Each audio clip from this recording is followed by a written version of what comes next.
Okay, so this lesson is on ending your story.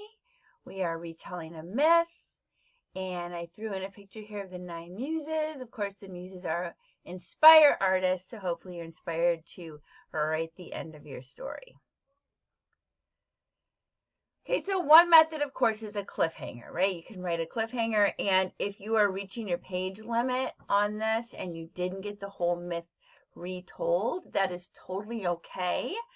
Write a cliffhanger. Okay, so method 1 of writing the cliffhanger, one way to do it, something unexpected happens, right? Method 2, there's new information that's presented. The third method for writing the cliffhanger would be a character makes a statement that reinforces tension in the scene, right? So we've looked at cliffhangers before, you've written cliffhangers before. So, somebody arrives, somebody leaves, something unexpected happens, or information is dropped, some dramatic statement is made, etc. But some of you will reach the end of your myth. So how do you end it then? So one way is to do what's called a resolved ending. Okay, in a resolved ending, all the plot lines are wrapped up and there are no lingering questions. That's pretty much what happened in all 6 myths that we read. Other examples would be mysteries, right? The mystery solved, and fairy tales. Okay, and so an example, then the wedding of Prince and Rosamund was held with all splendor, and they lived happily ever after, happily together until their lives end, from the Sleeping Beauty. Okay, and so that would be an example of a resolved ending.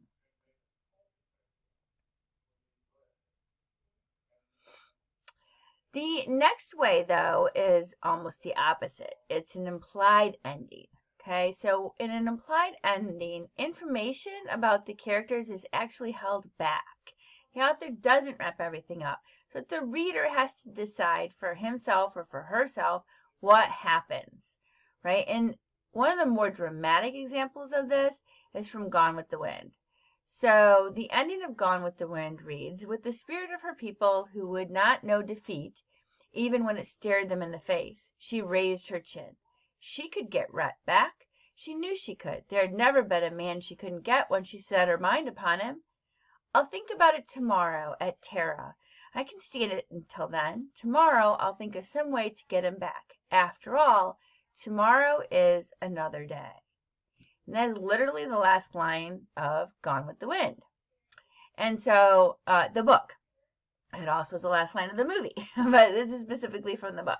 And so it's up to the reader to decide if she gets Rhett back or not. What happens, right? It's one of the biggest implied endings ever because the author never wrote a sequel to the story.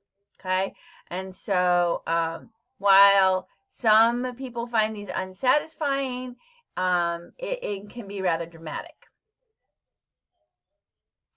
Another way to end your story is with a twist. Okay, so with the twist, there is a completely unexpected turn of events which turns the story upside down.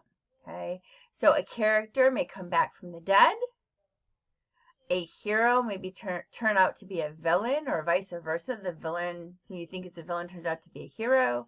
Sort of like Snape, I guess, in the Harry Potter series, although that wasn't the total end. A new vital piece of information comes to light at the last minute. So one example is from the Harry Potter series. This type of ending was used by J.K. Rowling in the Deathly Hallows. So in that ending, Harry reveals that Draco Malfoy was a true master of the Elder One, not Snape. And he further reveals that he, Harry Potter, had disarmed Draco and was now the master of the wand. Okay? Voldemort's disbelief in this leads to his death. And then, to further twist it up, Harry gave up the wand to ensure that no one would possess its power. Okay, so this would be a twist ending. The tie-back ending is another way you could end a story. In this way, the story ends the same as it begins. So the ending is revealed first at the very first chapter of a book and then tied back at the end of the story. So the story is then told as having already happened, And the red pyramid, of course, uses this type of ending, with Carter and Sadie placing the jet and the recording in a locker at the end of the story, which turns out to be the recording that we're listening to from the beginning of the book, right? And so that would be a tie-back ending. The last way is a crystal ball ending, okay? And this is when the conclusion looks into the future and explains what happens to the characters years after the main events of the story.